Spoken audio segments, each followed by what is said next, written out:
खिलाफ पुलिस में रिपोर्ट करने की हिम्मत कैसे हुई, इतना बोलते ही उसने अपनी बंदूक से उसकी तरफ फायर कर दिया, जिससे उसकी जान संकट में पड़ गई। वे बुरी तरह से डर गया। रामदीन जाते हुए बोला कि आपको वह जान से खत्म करके ही रहेगा। कि उसने बंदूक चलाई। जी सर, सीज भी हुआ अब सवाल ये है कि बंदूक चली है या नहीं चली है, यही डाउटफुल है। क्या पता किया, टीजर से कैसे समझ में आएगा कि ये बंदूक चलाई गई और उसका कोई एम्प्टी कार्ट्रिज मिला या किसी को चोट आई। तो कि 308 में लाने के लिए क्या एविडेंस रिकॉर्ड में है, ये ऐसा मैटर है नहीं, इसीलिए कुछ किया जाए। इसमें leave to appeal, Yes, Doctor. there is an appeal by the complainant also. Yes, Doctor. What have we done? It is in default. Sir default नहीं है। ये डिफॉल्ट लिखा है यहाँ पे, इसे इनका डिफॉल्ट है। सर क्यों कर दिया कर दिया सर? अच्छा, चलिए आप भी बहस कर दीजिए। आप किसके लिए आए हैं? सर फरियादी की हाँ, तो किस पर्पस के लिए आए हैं? सर एनाउंसमेंट जो एक्विटल का जो ऑर्डर है, एनाउंसमेंट के खिलाफ अपील हो सकती है। एक्विटल किया है अगेंस्ट एक्विटल। अगेंस्ट एक्विटल किया। Yes. अच्छा, तो उसमें तो आ सकते हो आप। चलिए बताइए भाई, क्या था ऑफेंस? सर 336506 NS 5308 336506 और उसके बाद इजाफा हुआ 308 का। What is 336?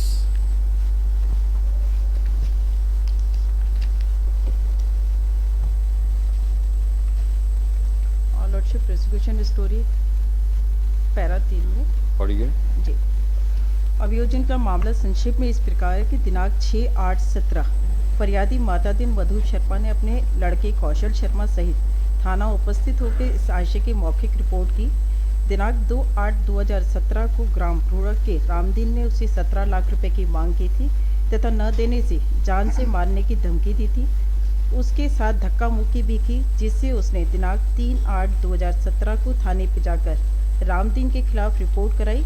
फिर कल दिनांक 4/8/2017 की रात्रि करीबन 10 बजे वे अपने रोआर वाले मकान के अहाते में अपने छोटे भाई गया प्रसाद लड़का कौशल के साथ बैठा हुआ था। उसी वक्त रामदीन गुजर हाथ में माउजर बंदूक लेकर आया। बोला कि आप लोगों ने उसके खिलाफ पुलिस में रिपोर्ट करने की हिम्मत कैसे हुई, इतना बोलते ही उसने अपनी बंदूक से उसकी तरफ फायर कर दिया, जिससे उसकी जान संकट में पड़ गई। वे बुरी तरह से डर गया। रामदीन जाते हुए बोला कि आपको वह जान से खत्म करके ही रहेगा। ये पूरी घटना उसके पड़ोस में रहने वाले रामदीन पुत्र भागीरथ ने भी देखी। रात्रि होने से उसके डर के कारण रिपोर्ट को नहीं आ सके। मौका देखकर फरियादी की उक्त रिपोर्ट पे आक्षेपेन सुमावली उक्त why has he been acquitted? Which para? Sir इसमें क्या पैरा 24 में घटना स्थल से बंदूक का कोई भी जब्ती नहीं है, खोखा जब्ती नहीं है, नक्शा मौका में ऐसा कुछ भी जहां वो बंदूक किया फायर किया, तो इस पॉइंट पे उन्होंने एक्विटेड किया। लेकिन इसमें प्रोसिक्यूशन विटनेस है PW1 मातादीन गया प्रसाद, PW2 PW3 रामदीन, PW4 कौशल शर्मा और PW5 श्रीनिवास, PW6 विनोद। इन्होंने प्रोसिक्यूशन स्टोरी को सपोर्ट किया है। 25 में देखिए। जी सर।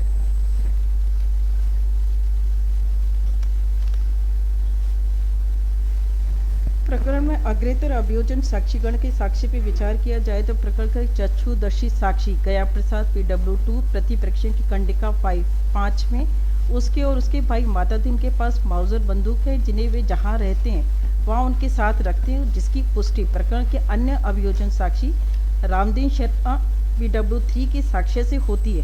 परंतु प्रकरण के साक्षी गया प्रसाद शर्मा PW2 ने स्पष्ट रूप से बताया कि उनके द्वारा रामदीन से बचाव में अपनी बंदूकों से कोई फायर नहीं किए।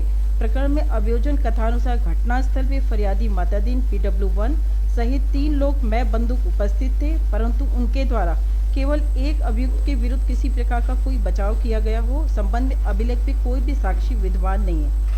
तब अभियुक्त द्वारा किस प्रकार फरियादी माता दिन के ऊपर फायर किया, उसके द्वारा किए गए फायर की गोली कहाँ लगी, कहाँ गिरी, संबंध में कोई ठोस साक्ष्य प्रमाण पत्र अभिलेख पे नहीं है। प्रकरण में आए साक्ष्य से ये स्पष्ट है अभियुक्त के द्वारा फायर की गई कोई भी राउंड का खोखा भी बरामद नहीं हुआ, ना ही बंदूक या कट्टा चलाए जाने का कोई साक्ष्य प्राप्त हुआ है। प्रकरण में फरियादी रामादीन शर्मा PW1 अन्य किसी व्यक्ति को घटना में किस प्रकार की कोई उपहति कारित नहीं हुई। यद्यपि धारा 307 भारतीय दंड संहिता के अपराध के लिए उपहति कारित होना आवश्यक नहीं है, परंतु प्रकरण की समग्र परिस्थितियों को दृष्टिगत रखते हुए उक्त घटना में किसी को भी किसी प्रकार की उपहति कारित न होना अभियोजन मामले को संदेहास्पद प्रकट करती है। तो what is the requirement of 307? Sir 308 में मेरा 308 दिखाइए क्या? 308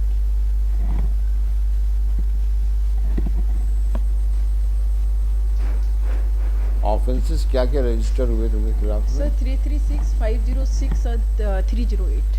और 308 में क्या है?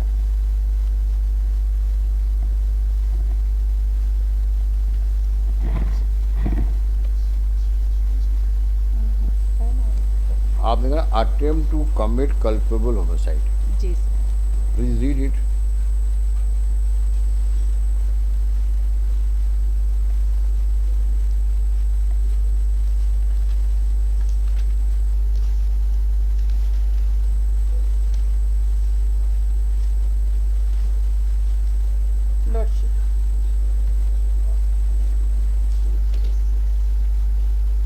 जो कोई किसी कार्य को ऐसे आशय ज्ञान से ऐसी परिस्थितियों में करेगा यदि उस कार्य से वे मृत्यु कारित कर देता है तो हत्या की कोटि में न आने वाला आपराधिक मानववध का तो दोषी। देयरफॉर आपने क्या प्रूफ करना है?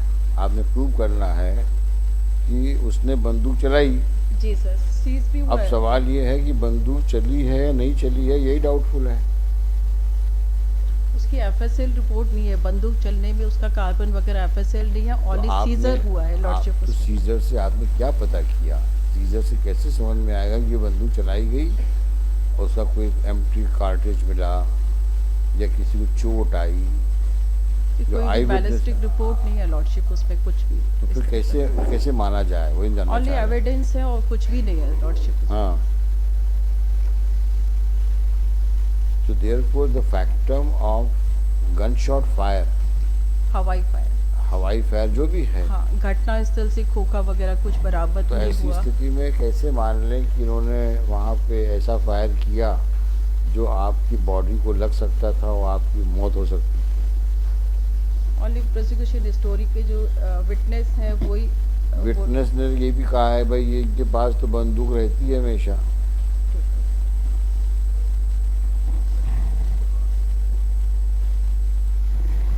अच्छा, ये नहीं लिखा ना?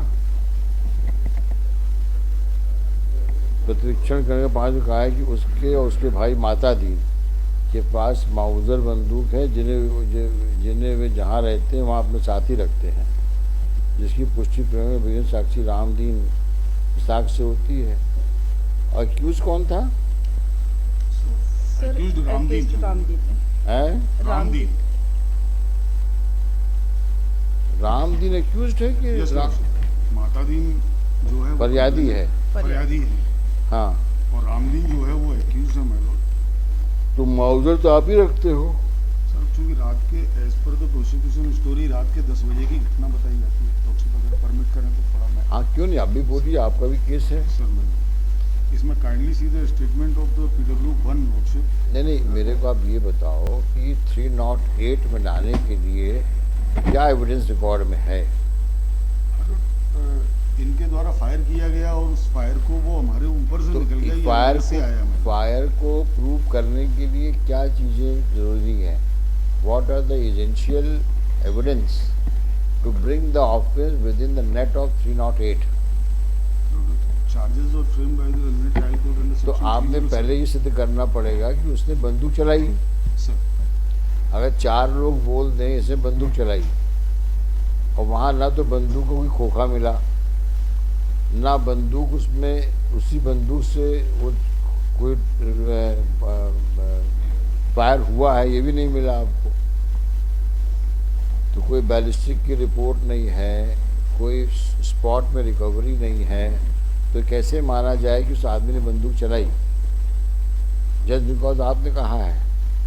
मतलब चूंकि इंसिडेंट वाज टेकन प्लेस, ये ऐसा मैटर है नहीं, इसीलिए कुछ किया जाए इसमें काइंडली मतलब रिकॉर्ड अगर ना जी। हैं?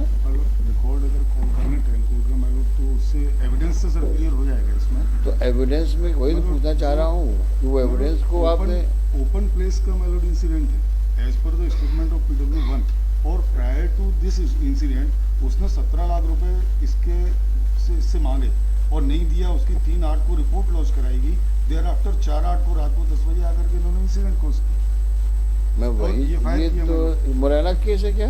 जी। सर मोरे हाँ, मुरैना, दतिया, भिंड, सब कजन ब्रदर्स हैं। ऐसे मसले तो वहाँ पे आते ही रहते हैं। डिसमिस। कुछ नहीं है। से मेरी एक प्रेयर थी कि अरे ये सब पूरा बात वहाँ बहुत चलती है। अब आप लोग सब you all are sailing the same boat. Record अगर एक बार ऑनरेबल कोर्ट अगर रिकॉर्ड ट्रायल कोर्ट का रिकॉर्ड 23, 24, 25, 26 चलो।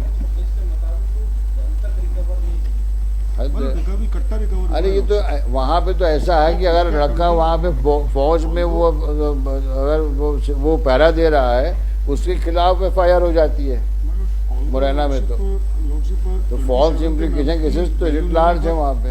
उसने खुद एक्यूज ने इस बात को एक्सेप्ट ऑल किया राइट, कि थैंक यू वेरी मेरे पास में मच। कट्टा चलो था। Next case Even my AG। also- sorry sir, we are not not Shafiq हैं? नोटिस हो गया, PF जमा हो गया। अच्छा, लिस्ट आपको नोटिस